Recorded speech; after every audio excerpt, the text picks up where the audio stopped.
behalf of we want to thank everyone for coming out to the Catherine Valley Road Water Main Replacement Project virtual community meeting. It is truly a pleasure to be here to present before you today. I would like to give you all a warm welcome, and also to any elected officials who may be present today. Next slide. So next I will go through the introductions, introducing the team and the meeting agenda. Next slide. My name is Cassandra Marshall. I am the Assistant Director of the CIP program for watershed management. I will discuss the department watershed overview, the problem and our solution. The inspection supervisor for this project, Mr. Danny Mathis, he would go into the project scope and construction overview. Ms. Alicia Penny, the public relations manager, will discuss communication. And lastly, we will discuss or have any questions answered. Next slide. Greetings. This project lands within the commissioner districts of 3 and 7. I'm not sure if we have any commissioners on the meeting today. If so, if you wanted to speak, please do so now. Okay, I don't think we have any commissioners. Next slides. So now I'll give a brief overview of what we do on a day-to-day basis in watershed management. First, we serve over 700,000 ratepayers for the county. We treat up to 128 million gallons a day of safe drinking water that is intake from the Chattahoochee River. We distribute 70 million gallons per day of safe drinking water back into the system.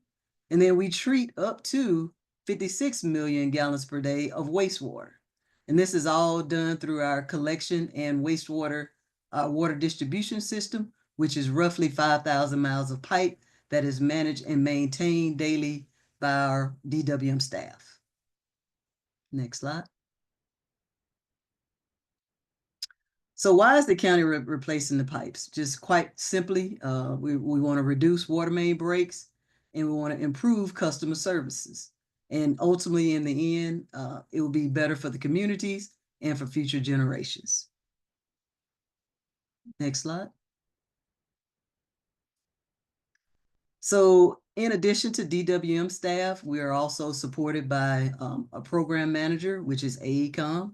These are leading firms in the industry that help support us in managing our projects, overseeing the construction, and installing the work. The construction management team will be CGA Solution, and the contractor who's performing the work is SDNC Incorporated, along with their subcontractor T&J Industry. Next slide. So now I will give you a little background on the problems and how we plan to fix the problem of the aging water system. Next slide. So the primary issue is the pipe was just simply old. This is old age infrastructure installed in the 1950s. And in this area, the county has been faced with 49 water main breaks from the year 1989 to 2024. The pipe material in this area is primarily old tuberculated cast iron pipe, 2-inch galvanized, and cement pipe. The lifespan for all of these pipe are no more than 70 plus years. And due to the multiple breaks and pipe age, these items are a good indicator that the pipe needs to be replaced, which is the reason why we're doing this project today. Next slide.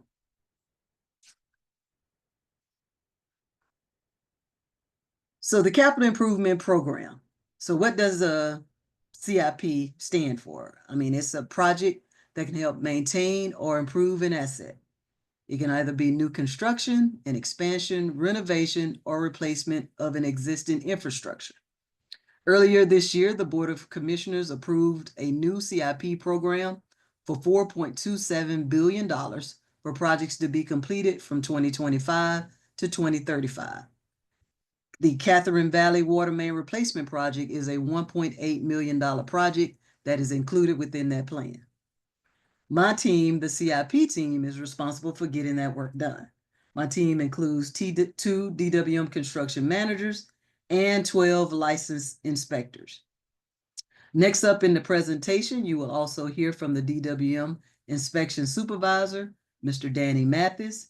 He has over 30 years of construction experience and is more than capable of managing this project, along with consulting firms who help assist the county with construction management and inspection services.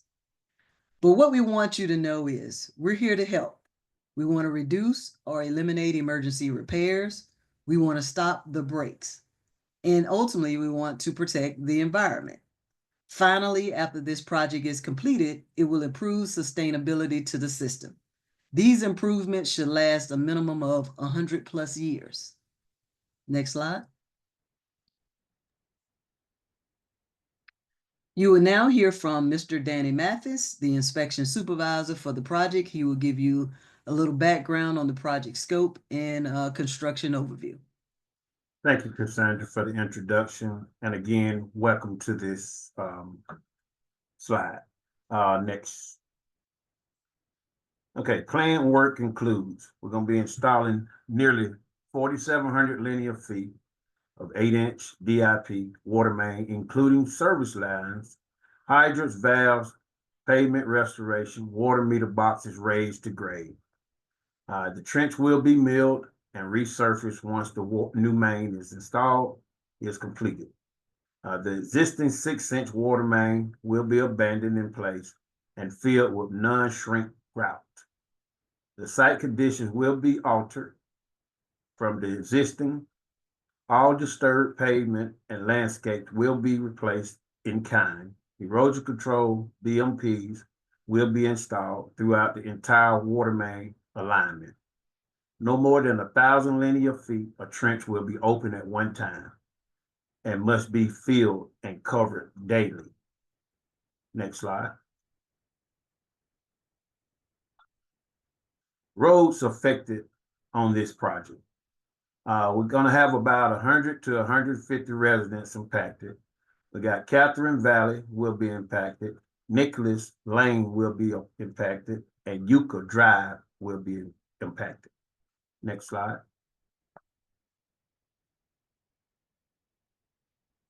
Open cut method. That's just in a traditional way of saying we're going to, cut the road and asphalt and start digging the trench to install new water line. We'll backfill the trench and replace the asphalt. So these are just two examples of one to the left is showing a guy laying the pipe and the other one is the backfilling the trench. Next slide.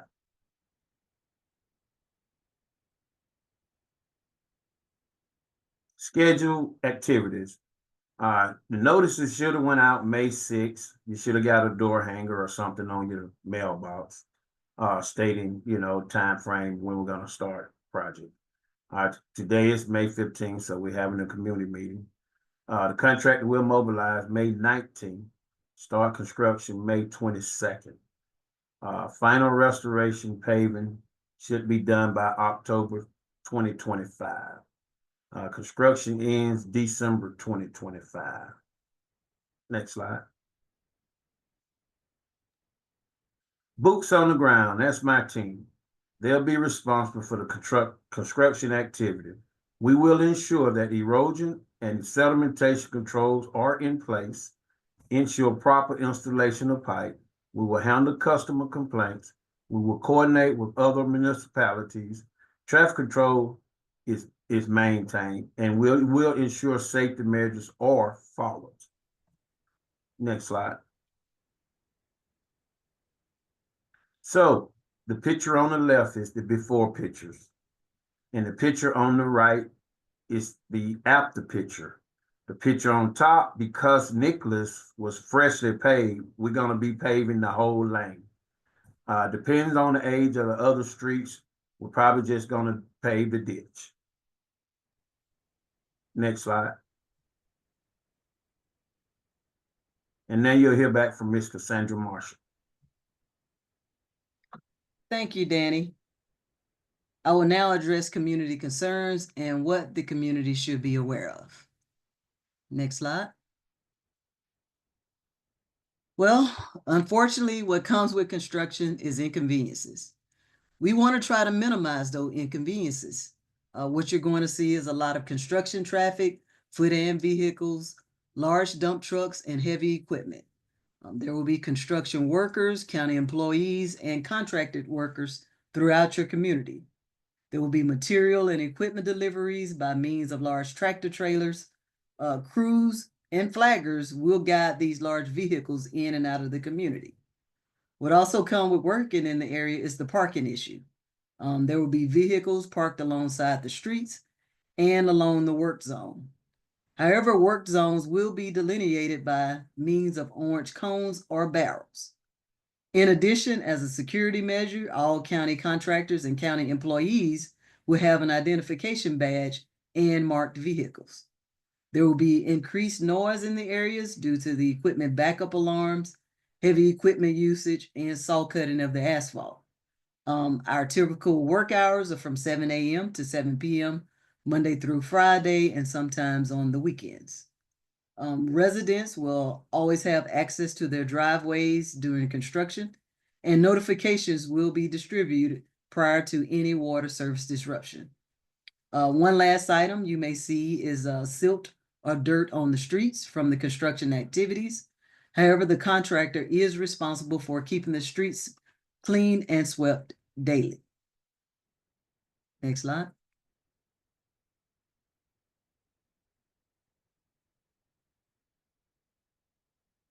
So these are other community awareness items. The contractor, again, will provide traffic control to guide the residents throughout the construction zone. The photo on the right is a typical work zone site where you have barrels and barricades up, and generally you will have a flagger to guide you around that work zone.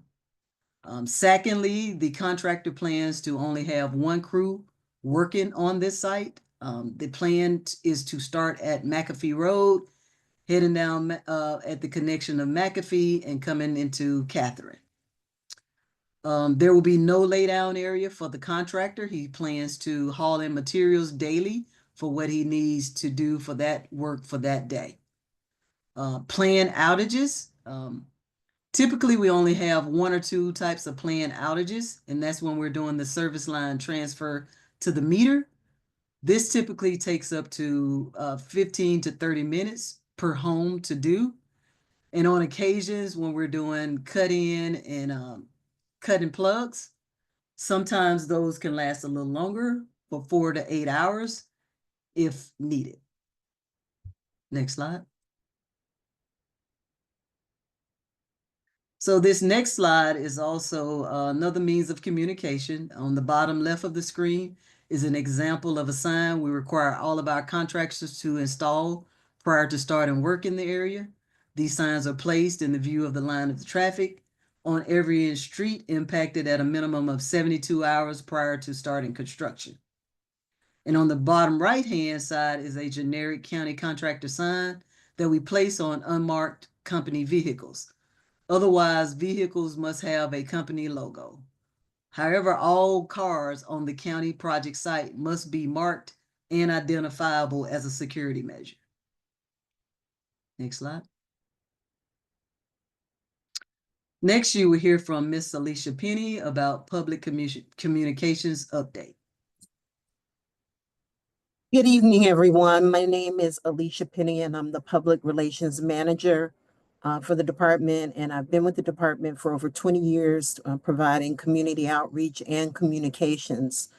Tonight, I will share with you the ways in which we will communicate with you throughout this project to make sure that it is a successful partnership. Next slide, please. Ahead of tonight's meeting, you would have received a notification letter like the one that is pictured here to the far left. It notified you about the project, told you a little bit about the hours of the project, what we will be doing and how long, as well as provided information about tonight's meeting.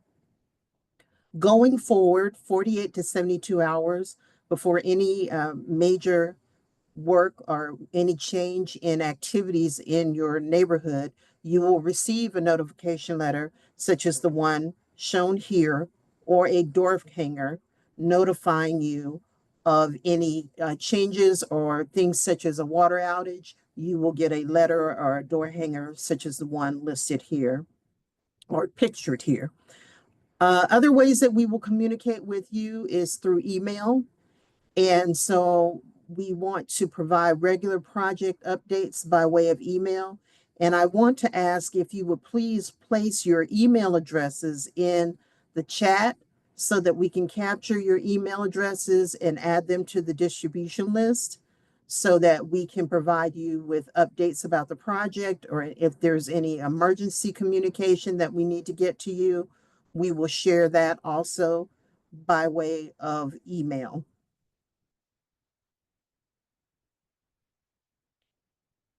Next slide, please.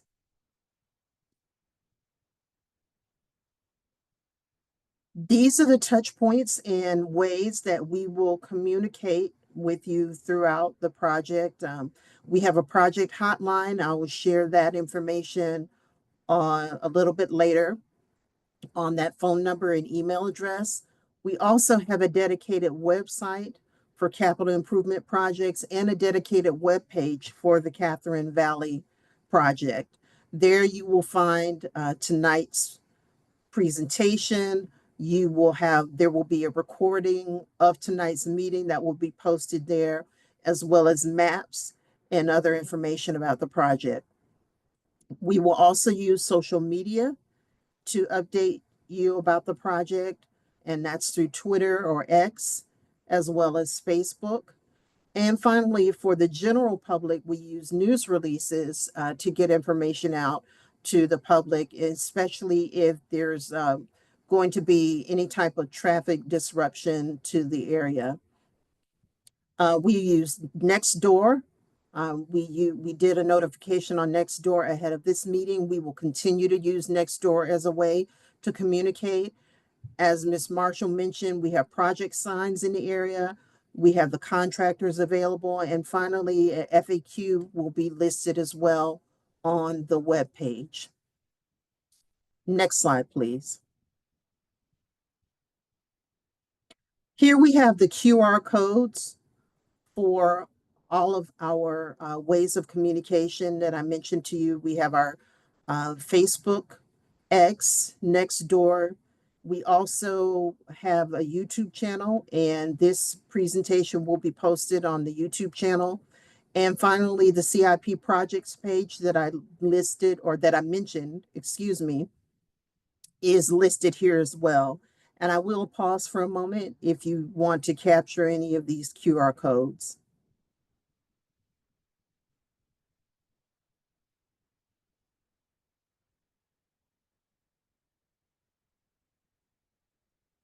Okay, next slide, please.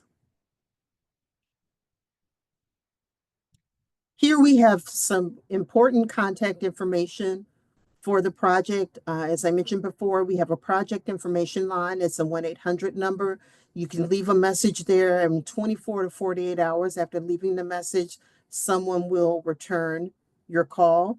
You can also send an email to the email address listed here for project info, and someone will respond to that message. We also have other key contact information for Ms. Marshall, Mr. Mathis listed here as well. And finally, and most importantly, if something happens outside of the normal hours, normal business hours, and outside of the normal hours of the construction, we ask that you use our emergency 24-hour, 7-day-a-week dispatch line for DWM. The number is listed here and the emails listed here. Someone is manning that phone 24 hours a day, 7 days a week, and they can take down your information and we can get someone out immediately to investigate. It's important that if you do have an emergency, that you use this information and not contact the project information line, because that line would not be answered until the next work day, until the next business day. So this is if something happens at night or on the weekends, this is the number that you would call. Next slide, please. This completes our presentation. We want to thank you for taking out time for your schedule. And now we will move into the question and answer period of our presentation. If you have a question, I ask that you please place the question in the chat, and we will pull that from the chat and answer that question for you. I do see a couple of email addresses here. Want to thank you for providing those. And any additional emails, if you know of them, if there's a homeowners association address that you want to provide for us, that would be great as well. Do we have any questions tonight? Don't see any questions right now in the chat. Okay, several questions from Mr. Mathis. Number one, does this affect sewer? No. No. Sewer line. Okay. It may be easier to explain, but I am working on turf installation and would like to better understand how far into the lawn, etc., the work will go. So we're putting the pipeline within the road. However, we need to connect the service line from the new pipe to your water meter. So there will be some excavation around the water meter, maybe a foot or two around, just around the water meter, and that's it. Thank you. So I'm sorry, I'm going to come off. It's just easier than trying to type it. This is Drew Smith at 3052. So all the yellow marks, all the flags that are about 2 feet in off the road across our entire yard is not necessarily mean they're going to dig there. Is that correct? That's correct. That is what we do when we call the 811 utility locate, Yeah. because Okay. we're digging in the area. That's all. That's the Okay, gas. very helpful then, because I don't want to have turf down and have it all torn back up. So that's very helpful. Thank you so much. Mm-hmm. All right, thank you, Mr. Smith. Okay, next question is, if we have older pipes not replaced, is there any concern? There is a concern. Sometimes people in the older homes may typically have galvanized pipe, which has deteriorated over time. Sometimes it causes issues and sometimes it does not. We recommend that if you do have issues, you can certainly reach out to us first. And if it's something we can handle, we would kindly fix that issue. But if it turns out to be something on your private side, we recommend you get a plumber. Thank you. I'm going to do like my neighbor Drew and just, it's a little difficult to type all of that. I appreciate it. So my concern about the pipes, and we do have the we have replaced plumbing in our house, but the old galvanized pipe that runs out to the street. And we're aware that sooner or later it's going to fail. And my more specific question is, could this kind of replacement cause that line to fail where we would need to replace it? And we're simply asking so that we can plan ahead. Quite frankly, I'm not going to use the word cause it to fail. The pressures from our new pipeline going into the decapitated little, your galvanized line is probably deteriorated, not much even holding it together. So Right. when we put that high pressure on it, it pushes debris, dirt, and it starts moving it around, and it can cause it to clog. And by the time you dig down on it trying to do this one little repair, it kind of makes sense to replace the whole service line. So, Understood. yes. Thank you. And then my other question related to that would be, would it be best for us to do, if we have to replace our line, should we do it now ahead of the project, or should we do it after the project is completed? I would say after the project, because there are occasions when we have issues, but I wouldn't say it's the majority of the time. Most of the time, everything is okay. Thank you. Another question that I have, and this may be for Mr. Mathis, you are all probably aware that Roads and Drainage came and repaired a culvert at the end of Nichols and Catherine Valley that had essentially fallen in during a storm. It's been rebuilt. It's beautiful. It's wonderful. Does this project affect that in any way that we need to be concerned about or worry about? No, our work is gonna be in the street. We should be fine. Should be no more than 3 or 4 foot deep when we cross that culvert.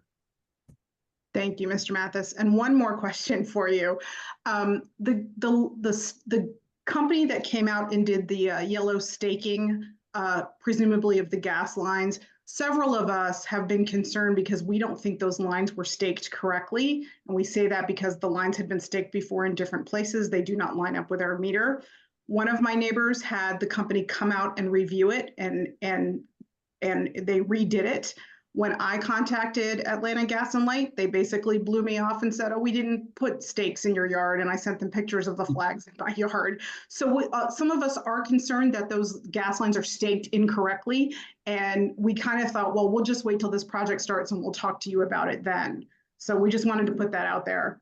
That's fine. As we approach your home, that's fine. You can call me. I'll come out. I will have an inspector on site at all times.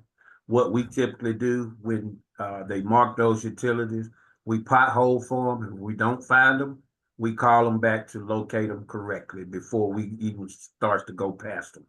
So Thank you. yeah, we'll take care of you. And one last thing, this is not a question, this is just a comment. I want to thank each and every one of you for taking the time to hold this meeting. I'm sorry we didn't have a bigger turnout, but I am sharing some of this information with my neighbors directly around me. This was really important. Thank you for the communication. And we understand there's a disruption, but progress is always painful, and we are looking forward to having new water lines.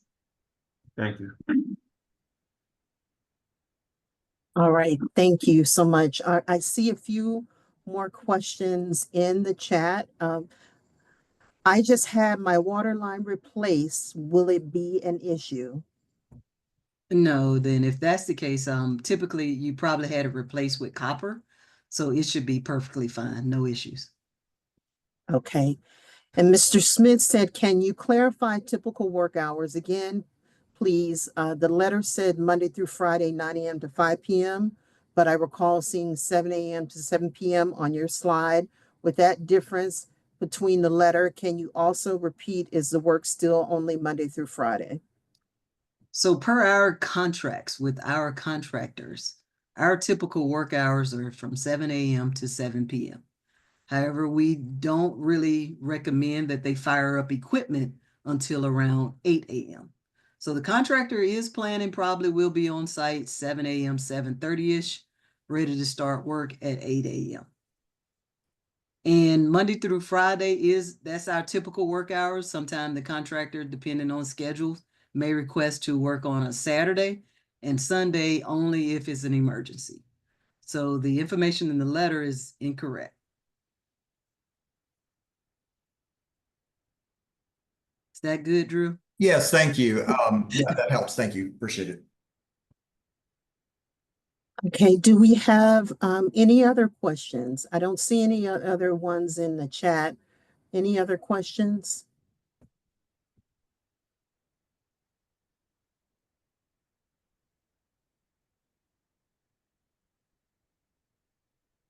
Okay, and I believe if you didn't, I'll just reiterate, if you did not provide us with the email address, please provide that information to us.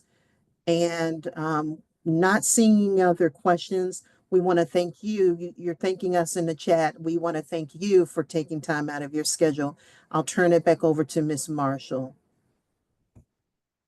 All right, we want to just thank everyone for coming out. And again, we want you all to welcome us and our contractor in your community. And we want to be the best, team players, stakeholders working on this project together with you, trying to make it a successful project, getting it completed on time, and to help the community. Thank you again for coming out.